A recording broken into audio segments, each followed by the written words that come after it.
நெல்லிக்காய் பச்சடி செய்யலாம் வாங்க. இப்போ நெல்லிக்காய் வெந்துச்சான்னு பார்ப்போம். ஓகே, வெந்துருச்சு. பிளேட்டுக்கு மாற்றிடலாம். இப்போ உள்ள இருக்கிற விதையை மட்டும் எடுத்துடலாம்.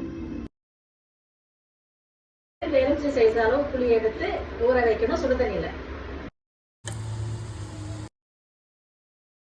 எண்ணெய் காஞ்சதும் காஞ்ச மிளகா கொஞ்சம் வதங்கணும். பூண்டு 15 பல், கருவேப்பிலை ஒரு பொடி,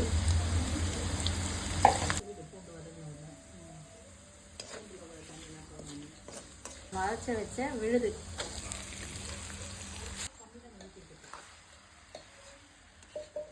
ரெண்டு ஸ்பூன் சில்லி பவுடர்.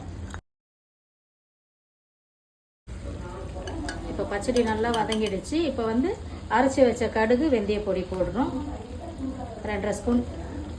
அப்புறம் பெருங்காய பொடி. இதான் பதம். இதோட ஆஃப் பண்ணிக்கோங்க. ஸ்டவ் நல்லா ஆற விட்டு பாட்டிலில் போட்டு வச்சுக்கோங்க.